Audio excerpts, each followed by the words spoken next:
So welcome to Fabulosity For You. And my name is Angie. If this is your first time visiting my channel, please click the subscribe button, then click on the notification bell so when I upload videos, you'll be the first to know. Like this video and make a comment. This channel is about fashion, beauty, and life. And if this is not your first time visiting my channel, my queens, welcome back, my queens. So today, we're doing a car chat. I have several errands to run today, and I said, let me talk to my queens. So right now, I'm on my way to the Gap. I had bought a sweater for someone, and it didn't fit, so I'm taking it back. So I just hope it's not a long line. I wanted to get out earlier, but I did not. So, I have to go to the Gap. I have to buy some pajamas. I'll probably go to a Ross or something like that. I don't want to spend too much on some pajamas. But one of the traditions that I have is I always go to sleep on New Year's Eve and New Year's Day in some new pajamas. Well, New Year's Eve in some new pajamas.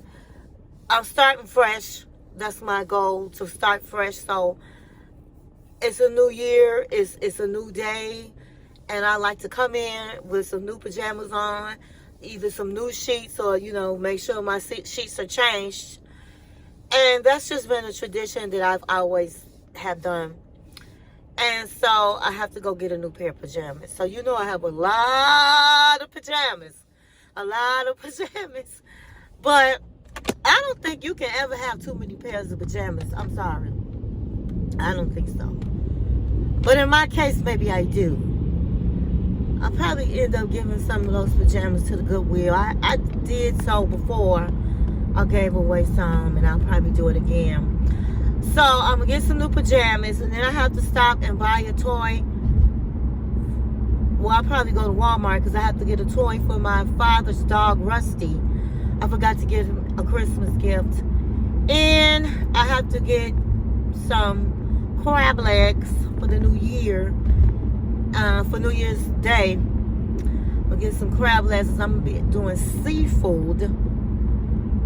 I might do myself a seafood boil.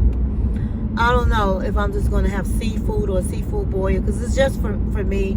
My husband likes steak, so he's going to eat steak, and my mom likes steak, but I eat seafood. So I don't know if I'm going to do a seafood boil or if I'm just going to do some crab legs, shrimp. Well, let's see, crab legs, shrimp, and crab cakes. I do have crab cakes. So I'll decide, but I need some crab legs. So they have them. I'm going to see if they have them at Walmart. I could check up here at Margiano's. I know they have them. So maybe I'll go there, but I have somebody gave me one of my uncles gave me a Walmart gift card. So I was thinking I'll probably get my crab legs from Walmart since I have a gift card, and so that's why I think I'm going to Walmart. But if Walmart has run out, because everything is gone at Walmart, then tomorrow I'll go back to Mariano's and get it. So I have to do that, and I have to run by my dad's house to drop everything off, and then I'll be home for the day, for the night. So I'm hoping it doesn't take me too long at the Gap. So anywho, while I am driving, I want to tell you guys this story. So we're going to have story time. And I don't know, I was talking to one of my friends the other night, and this story came up, and we were like, we were able to laugh about it now, but it was, for me, it was a little scary at the time. It was very scary at the time. And so I'm going to share that story. It's an interesting story.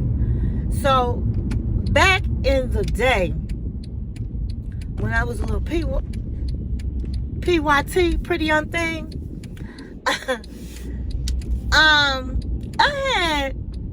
I used to, you know, me and my girls, we'll be going out to the clubs in my 20s like we supposed to do when you're in your 20s. But I feel sorry for the new generation, the younger generation these days, because they just can't hang out and party all night and not think about something happening, you know. I mean, back then, you always have to be careful, but it wasn't as bad as it is today. So we can go out and stay out and wouldn't really think much about it. And so my friend, she called me up and she was like, girl, let's go out. And I'm like, I really don't feel like it, because I'm the one that had the car and always had to drive. So at the time, I lived in Lake Meadows. And it was, if anybody doesn't know what Lake Meadows is, it's like a really nice building complex by the lake. And it's not far from downtown Chicago. It was like maybe 5 minutes from downtown. And so, let me tell you something. When I was living in Lake Meadows, honey, it was popping. It was popping. I had a wonderful time. And I had a friend, she stayed in Lake Meadows. She didn't stay in the same building I stayed in. But, honey, we had it going on. It was the time a lot of younger people lived in the building, and they had one of the DJs from the radio station lived over there, and he had stepping, I don't know what that smell is, somebody's car. He had stepping sets, and it was just so much fun. That's all I know, it was so much fun. And so she asked me to go out, so I said, okay. We went to one place, it wasn't happening, so we went to another one, and it was popping. It was going on. And we closed the place down. Now, before I go any further, at these little lounges, it was this guy, and we used to call him the Candy Man. The Candy Man. And we called him the Candy Cane Man. I'm sorry. The Candy Cane Man. And we called him the Candy Cane Man because he sold candy canes. I mean, those big candy canes, okay, that you don't find very often. I'm looking because it's the sheriff right down the street. Okay, so he had the candy canes, and he sold cashews, peanuts. He sold a lot of things. But every time he came over to me, he would say, here's a candy cane. And it'd be like out of nowhere. And, I liked candy canes, so I accepted it. And it's like, I don't care where I went, if I was at a party, this man will be candy cane and have me a candy cane. So behind his back, we was calling him the Candy Cane Man. The Candy Cane. So, at this last place we was at, this last little club we were at, I came outside, and it was like, we closed the place down. It's like 2 o'clock in the morning. And we closed the place down, and we got to the car, and honey, I was on the flat. I didn't know how to change the flat. My friend didn't know how to change the flat. I was like, oh my God, what in the world are we gonna do? It's 2 o'clock in the morning. And back then, I didn't have any, a tow, what they call it. I didn't have any of the tow places or anything on my car. With your insurance, you have tow. I didn't have any of that. And I didn't want to have to, and back then, I didn't have a man. My friend didn't have a man. We was like, had no mans, okay? So we didn't have somebody we could call. Now, I could have called my uncle, but I'm like, do I really want to call him at 2 o'clock in the morning and he stay way in West Hale? No, ma'am. No, no, no, sir. And I was not about to call my mother or anything. So my friend said, there go candy cane man. And I was like, oh, okay. So I said, hey, can you help us? He was like, you talking to me? I said, I'm talking to you. Well, what you need? I said, my car is like on a flat. And he said, well, I don't know how to fix no flat or to put on a donut. I don't know how to do any of that. I don't know why my nose is itching. I'm sorry. So I'm like, okay, well, he said, but let me look at it. He said, well, you know what? It looked like you could still drive on it. Still drive on it. You can still drive on it and drive slow, and I'm going to follow you. Do you live far from here? I was like, no, I don't live far from here. But, you know, I was like, I really didn't feel comfortable in letting him follow me because, you know, people tripped out. And so I really didn't feel comfortable. I was like, my friend said, girl, if if something happened, you know, then what we gonna do? So he could follow. We seen him, we know him. I said, yeah, but we don't know him. So I said, after going back and forth, I was like, okay. So he followed us. And he was like, when we got home, he was like, would you like to go out? Would you guys like to go out to breakfast? I'll take you guys to breakfast. And we was like, no, we're just glad to have made it. No, we're not trying to go to breakfast. Thank you so much. And he said, what's your name? I never knew your name. I said my name, you know, and he was like, okay. So I go, you know, I go upstairs, I go to bed, my friend walked to her place, and early in the morning, the doorbell rings. I'm like, who is this? And so I look, you know, at the building, they had these cameras downstairs, and I'm like, what the hell? It's the candy cane man. So I'm like, hello? Hey. I said, I wanted to say, how do you know which bell? But obviously, when I said my name, I didn't even say my last name, but when I said my name, he must have looked on each bell to find my name. And I'm like, yeah, what's going on? I have something down I wanted to give you. And I can see that he had like some candy, like some flowers and some stuff in his hand. I said, why are you giving it to me? He said, because I want you to have it.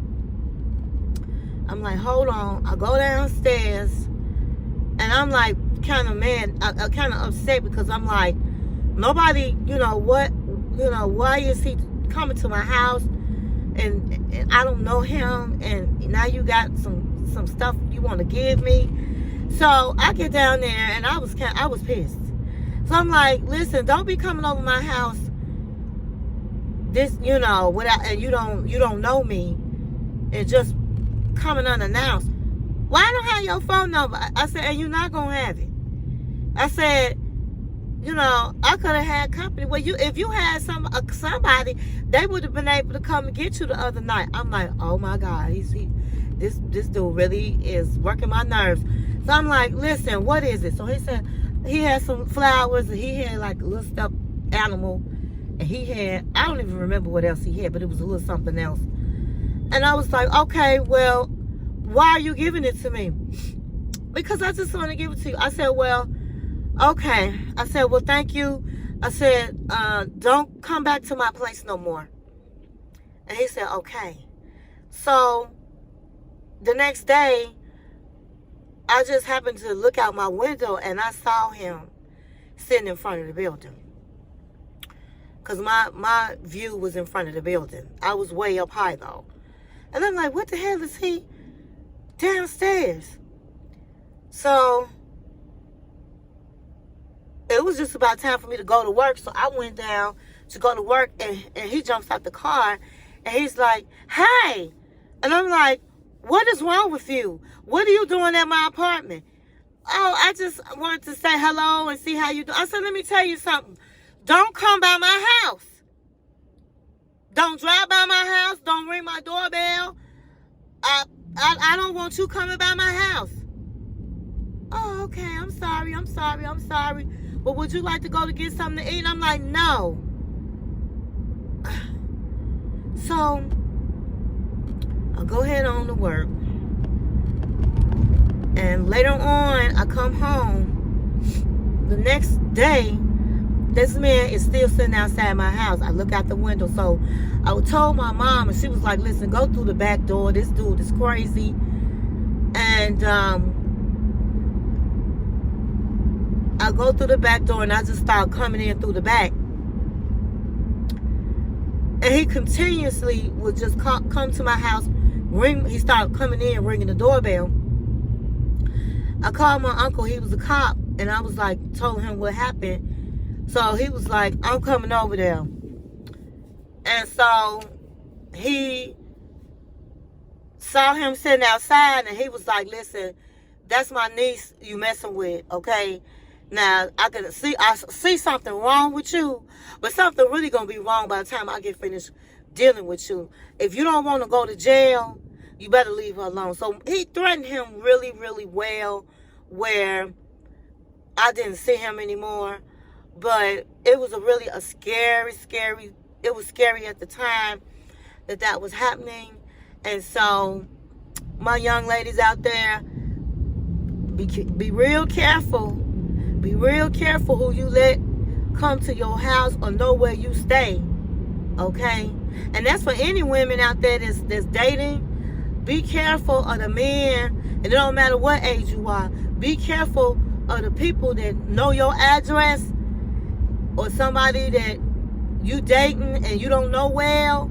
Meet them out. Don't let them know where you stay right away until you really comfortable and you feel like you kind of know who that person is, because these people out here is crazy. And I have so many stories about crazy things happening, but that taught me, I was in kind of a crisis, but that taught me a lesson. You know, when you go out here on these dates and you meet people online, you make sure somebody know where you at and who you with. Take a picture of this, you know, this person's this person's license plate when you see them out at the restaurant before you go in. And you take a picture of the license plates so people will know where you with and where you are. Because these people out here is crazy. That was a crazy, crazy story. That was a crazy story. But that was a story that gave, you know, it taught me a lesson on being careful about people knowing where I stay at, you know, especially, you know, when I'm dating. But even in a crisis like that, I should have just went on ahead and called my uncle.